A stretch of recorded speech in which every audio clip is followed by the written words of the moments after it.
కోనసీమ జిల్లా రాజకీయాల్లో SC segment P Gannavaram centre of attraction గా మారింది. పి గన్నవరం టీడీపీ అభ్యర్థిగా సరిపిల్ల రాజేష్ కుమార్ అలియాస్ మహాసేన రాజేష్ ను ఫస్ట్ లిస్ట్ లోనే ప్రకటించారు చంద్రబాబు. దాంతో జిల్లా రాజకీయాల్లో అక్కిరాచుకుంది. ఒకవైపు సిట్టింగ్ ఎమ్మెల్యేని కాదని వైసీపీ టికెట్ దక్కించుకున్న తూర్పుగోదావరి జిల్లా పరిషత్ చైర్మన్ విప్పర్తి వేణుగోపాలరావు అన్ని వర్గాల మద్దతుతో ప్రచారంలో దూసుకుపోతుంటే టీడీపీ అభ్యర్థిపై ఆ పార్టీతో పాటు జన సైనికులు కూడా తీవ్ర అసంతృప్తితో కనిపిస్తున్నారు. మహాసేన రాజేష్ గా సోషల్ మీడియాలో ఫేమస్ అయిన ఆయనపై ఎందుకంత వ్యతిరేకత వస్తుంది? అసలు రాజేష్ పోటీలో ఉంటారా?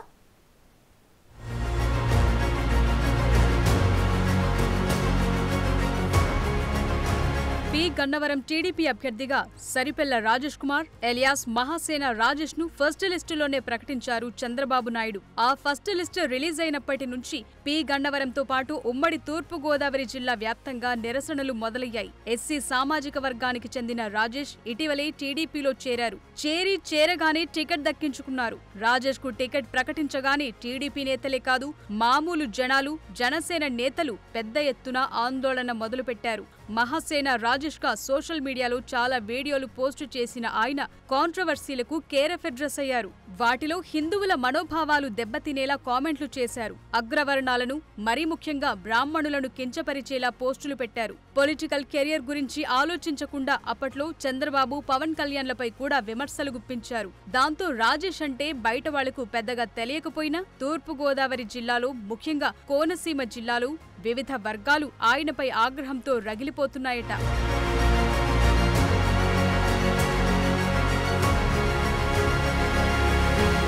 సోషల్ మీడియా పోస్టులే రాజేష్ కు శాపంగా మారాయంటున్నారు. రాజేష్ ను తప్పించకపోతే కొత్తపేట, మండపేట, అమలాపురంలో కూడా పార్టీ ఓడిపోతుందని అక్కడి అభ్యర్థులు, నేతలు కూడా చంద్రబాబు పైన బాగా ఒత్తిడి తెస్తున్నారట. దాంతో తెర వెనుక ఏమైందో తెలియదు కానీ పోటీ నుండి తప్పుకుంటున్నట్లు రాజేష్ ప్రకటించారు. నామినేషన్ కూడా ఆయన అలా ప్రకటించడం చర్చనీయాంశంగా మారింది. అటు చూస్తే వైసీపీ సిట్టింగ్ ఎమ్మెల్యే కొండేటి చిట్టుబాబును కాదని వైసీపీ అధిష్టానం జెడ్పీ చైర్మన్ పెప్పర్తి వేణుగోపాల్ కు సీట్ కేటాయించింది. చిట్టిబాబుతో సమన్వయం చేసుకుంటూ అన్ని వర్గాలను కలుపుకుని పోతూ వేణుగోపాల్ ప్రశాంతంగా ప్రచారం చేసుకుంటున్నారు. నీటిపారుదల శాఖలో ఉన్నత ఉద్యోగం చేస్తూ రిటైర్మెంట్ తీసుకుని రాజకీయాల్లోకొచ్చారాయన. ఉభయ గోదావరి జిల్లాలకు జీవనాధారమైన ధవళేశ్వరం బ్యారేజ్ విధులు నిర్వహించారు.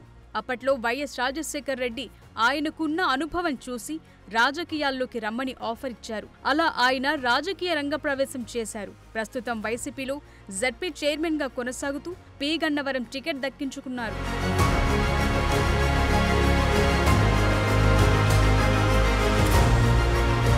ఇటు చూస్తే టీడీపీ అభ్యర్థి మహాసేన రాజేష్ అసలు పోటీలో ఉంటారో లేదో అర్థం కాకుండా తయారైంది. పొలిటికల్ ఎంట్రీ, టీడీపీ టికెట్ పై అంచనాలు లేనట్టు ఆయన సోషల్ మీడియాలో పోస్టుల మీద పోస్టులు పెట్టి వివాదాల్లో కూరుకుపోయారు.